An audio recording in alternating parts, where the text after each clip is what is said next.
Cá estamos nós, a gente estamos. Cá estamos, a gente. Todos morrer Por acaso vamos mesmo. com Hugo Esperem lá que Vandeirinha. até vai ser agora. Pá, isso é horrível saber disso assim. Há A queima-roupa. vida faz parte, fecha Pois. o ciclo desta nossa breve passagem pela Terra. Pura terra? Pela pura Terra. Pura Terra. Temos Ai, uma meu piada. Deus. Hoje, tal como ontem, trazemos uma história muito mais recente, mas que também abalou aí Portugal. Neste Uhum. dia, estávamos em 1983, anos 80. Anos 80. E Que morri- século, Tiago? Sim, sim. Exatamente.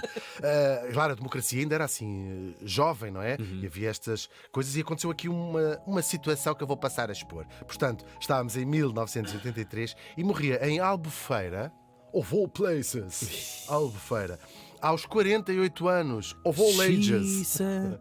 o médico palestiniano Issam Sartawi.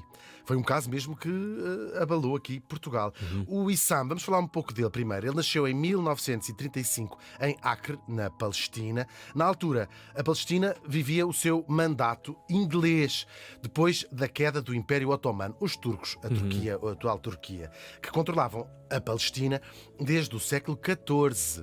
Nós sabemos, a Segunda Guerra, na Primeira Guerra Mundial, aliás, o Império Otomano alinhou-se pelo lado que perdeu, o lado dos alemães, e acaba o Império Otomano Desmantelado, não é? desmantelado, sim, Sim. que depois vai dar as revoluções árabes, porque o Império Otomano controlava quase tudo o que hoje é o mundo árabe, do Médio Oriente, exceto Marrocos e o Irão eram as únicas partes que não controlavam, mas o Egito, a Palestina, tudo isso estava. Cada um tinha os seus chefes locais, não é? Mas Com vários quase que nomes. respondiam uma Não é ordem quase, central. é precisamente isso. O sultão lá Ok. em Istambul era quem mandava, se quisesse assim. Claro, o Império Otomano é desmantelado e divide-se aqui no início do século XX pelas potências europeias o seu território. Os ingleses tinham ficado com um mandato para a região da Palestina, que durou de 1920 a 1948. E o que é que previa este mandato? Claro, este mandato das Nações Unidas, se quiseres assim, que o tornou uma organização, que se instalassem lá imigrantes judeus, é a terra prometida, não é? Nós sabemos o que é atualmente Israel, mas respeitando os direitos dos árabes que já lá viviam e há bastantes séculos, claro. Agora, depois, assim vai sendo. Depois da Segunda Guerra Mundial, como sabemos, a chegada de judeus vindos da Europa não para de aumentar, pois tinham sido, como é histórico, dizimados, muitos milhões durante a Segunda Guerra. Parece um período rápido, mas foi assim, cheio de tropeços, não é? Cheio Claro, de claro que sim. E começa. novas formas de Tinha organização. começado logo no início dos anos 20, muita gente a ir para a Palestina, muitos judeus a irem para a Palestina, e depois na Segunda Guerra Mundial começa-se a ir em barda. Pois. Claro, os que tinham sobrevivido. E os problemas também começam ou aumentam. Em 1947, a ONU, aqui já as Nações Unidas, passa uma resolução que previa a criação de dois Estados. Um Estado árabe e um Estado judaico. Israel aceitou, mas os árabes não aceitaram, pois já lá era o seu território, que lá estava. Israel não quer saber da resposta dos árabes, se aceitaram ou se não aceitaram, e declara assim a formação do seu Estado, 1947. Em resposta a isto, a Israel ter dito, bem, nós vamos acatar a resolução da ONU e agora somos um país, um Estado independente. Em resposta, os palestinianos, com os seus aliados árabes, o Egito, a Síria, etc., lançam uma ofensiva militar que vai dar em guerra, estamos em 1948. Agora, nesta altura, apanhados são sempre os civis nestas situações. Claro. Quase 1 milhão de palestinianos, 85% da população nas áreas ocupadas, deixa as suas casas, aqui quase como uma traição dos países árabes, do Egito, da Síria, que lhes dizem, saiam só durante 48 horas, enquanto nós resolvemos aqui esta situação numa guerra com Israel, e depois regressam quando nós tirarmos daqui Uma promessa os de judeus. limpeza, não é? Sim, claro, há muitas queixas de que o apoio militar que estes países deram foi insuficiente, foi com armas muito antigas, foi com pouca determinação para resolver verdadeiramente o problema. E estas pessoas, quase 1 milhão, nunca mais puderam voltar às suas casas. Elas refugiaram-se no mundo árabe, muitas na Síria, que fica tudo nos países vizinhos, muitas delas também na Europa, muitas delas na América. Hoje são milhões E, claro, são hoje também os filhos e os netos destas pessoas que saíram em 48, sim. E muitas delas são apátridas, portanto, nunca algumas ganharam ganharam ou pediram a nacionalidade dos países para onde estiveram, ou seja, a Espanha, a Síria, mas muitas delas nunca quiseram e são apátridas, não têm passaporte. Tão triste, e é por essa razão, muito triste, sim. claro. E por essa razão também não podem ir à Palestina, porque não são pessoas sem passaporte. Agora, essa guerra de 48 e depois outras nos anos 60, dos países árabes contra Israel ganhou sempre e assim foi aumentando o seu território e ocupando muito mais do que previa a tal resolução inicial da ONU. Por esta altura, nos anos 60, a face visível do lado árabe era a Organização da Libertação da Palestina, com o seu líder histórico, Yasser Arafat, claro, que é um verdadeiro herói nacional para os palestinianos, quase um pai nessa visão, e que em 1988 declarou também o Estado da Palestina. Não foi reconhecido por todos os países internacionalmente, mas por muitos países foi reconhecido, claro, o mundo árabe praticamente todo. Ele próprio quase uma figura de cultura pop, não é? Também se torna, todo o seu também visual, se torna, tudo nele. Sim. É verdade, Sim. é verdade, sim. Claro, com um homem que faz uma transição para uma luta armada para depois uma tentativa de pacificação. O nosso Issam Sartawi era médico, tinha feito o seu curso de medicina, tinha estudado, penso que no Cairo, depois também feito um PhD na América, e era um dos principais conselheiros e amigo pessoal do Arafat. Era um moderado, e quando aqui falamos de moderado, é uma pessoa com um grupo de palestinianos, e que também existia do lado de Israel, que achava que a solução era negociar a paz com Israel. Havia dos dois lados estas pessoas. E como é que raio vamos encontrar este homem em Albufeira? Pois, como é que vamos encontrar estamos em desde o Albufeira? início aqui com a premissa. Estaria de férias, não estava de férias. Tinha sido convidado por Mário Soares para representar a OLP, a Organização da Libertação da Palestina, para participar no 16º Congresso da Internacional Socialista, que estava a acontecer no Algarve, curiosamente, precisamente pela participação da OLP, porque era para acontecer em Sydney, e o primeiro-ministro australiano na altura não quis, estava, vamos dizer aqui do lado, para não arranjar chatices para com não definir Israel. uma posição. Sim, era contra convidar a OLP. E então muda-se para este território, para Portugal, para o Algarve, e o Mário Soares faz questão de convidar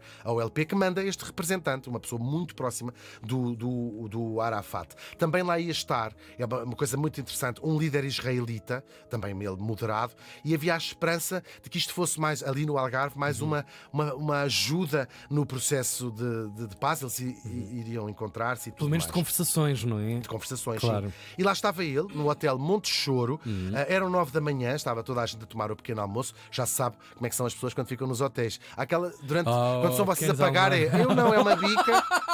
Quando é dia santo, croquete também. Mas vão aos hotéis. Um buffet livre. Uma boca nossa, livre, como dizem no uma Brasil. boca livre. Um 0800, como diz a minha amiga Nelly. Um 0800. Está pago, não é? Está pago, claro. E assim era.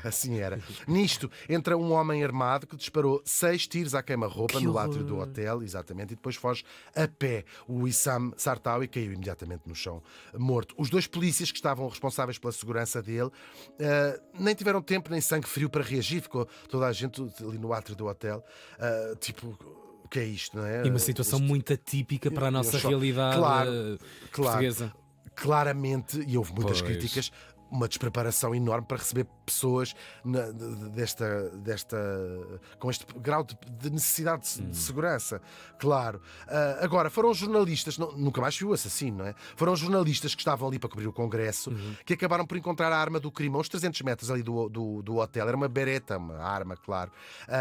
Agora, quem teria interesse ou motivos para matar este homem? Nós sabíamos que o Issam, pelas suas posições de solução pacífica e negociação com os moderados do lado de Israel, quando digo aqui moderados, que vou usar também o contraponto radicais, são as pessoas que aceitam que existe a possibilidade de haver dois Estados e que estes dois Estados convivam pacificamente. Do lado de Israel, por exemplo, na altura o primeiro-ministro Yitzhak Rabin, e este Issam, por esta posição favorável à paz e à negociação e à aceitação de dois Estados, tinha muitos inimigos radicais palestinianos. Quase dos dois lados também, não é? Efetivamente, não é? Bem, sim, do lado israelita nem nem vale a pena, não é? claro, Assim, claro. Mas dentro dos próprios palestinianos, e aqui radicais são pessoas que não aceitam a criação do Estado de Israel, que dizem, não, isto é um território palestiniano, estamos cá, e também depois pela parte como queriam fazer esta luta guerra armada, exatamente.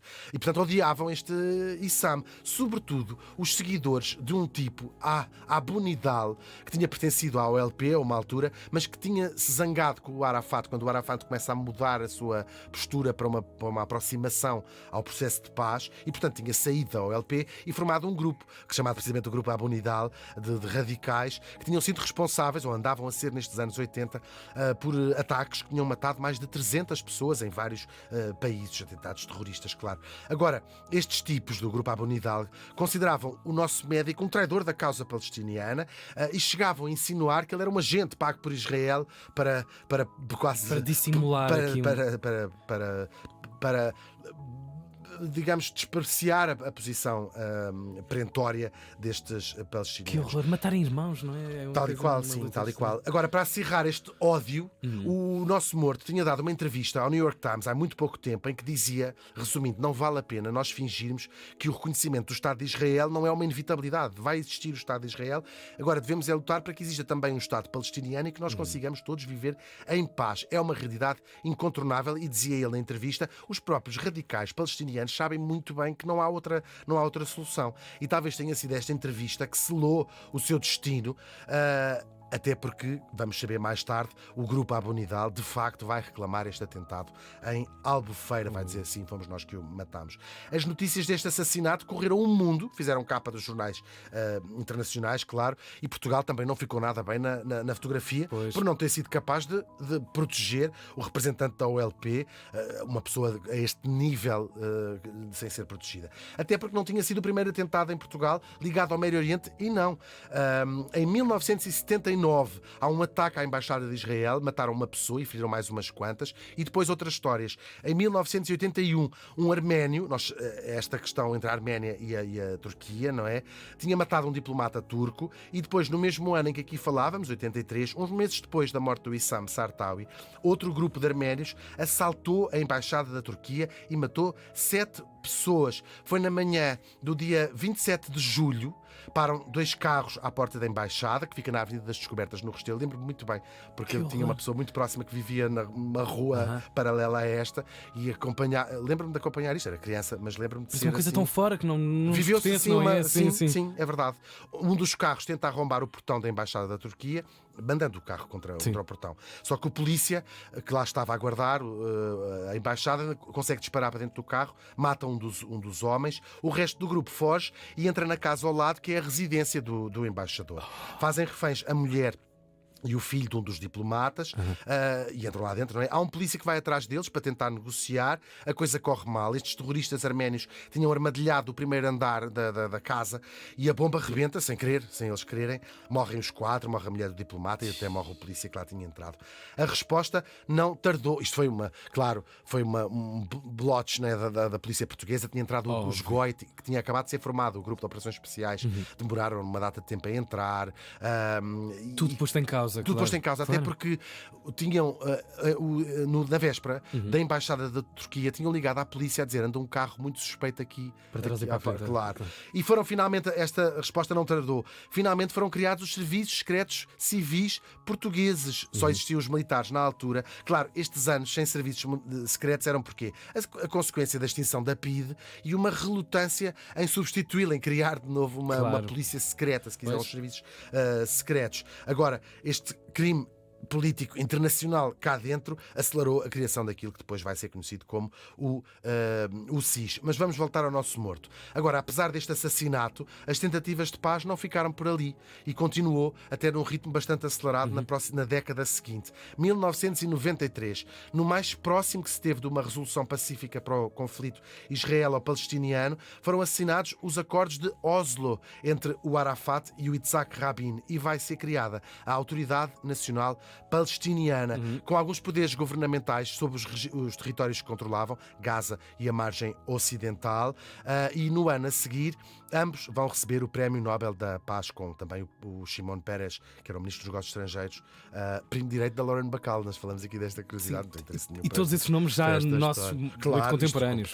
Obviamente, sim. Claro. Um ano depois deste Prémio Nobel da Paz e dos acordos, o Yitzhak Rabin foi ele próprio assassinado pelo ultranacionalista judeu, Yigal Amir, e pôs fim, claro, do lado de Israel, porque isto fez também subir a direita israelita, que é contra esta solução pacífica. A guerra em larga escala, a chamada Segunda Intifada, volta no ano 2000. A Palestina vai se dividir em dois e ter uma guerra interna também. A margem ocidental vai ser governada pela Fatah, que era o partido criado pelo Arafat, que já não era vivo nesta altura, mas morre durante este período. E depois em Gaza vai subir ao poder o Hamas, e a Fatah e o Hamas, de facto, também não se entendem uns com os outros, como sabemos. E são ecos ainda dessas posições, moderada, radical? Sim, podes dizer que sim. São exatamente isso. Depois, 2023, na sequência de um sinistro ataque terrorista do Hamas que matou mais de 1000 pessoas, o exército de Israel invadiu Gaza. E agora, com a justificação da sua segurança, tem estado há meses a matar indiscriminadamente homens, mulheres e crianças, sabemos isso, não é? E a garantir que no final não vai restar rigorosamente nada. Só terra queimada, morte e a certeza de que a paz ainda é um sonho muito longínquo. Resta-nos esperar que de um lado e do outro voltem a nascer crianças que acreditem na paz. Gente como o Arafat, o Rabin ou o Wissam Sartawi, que morreu faz hoje 41 anos.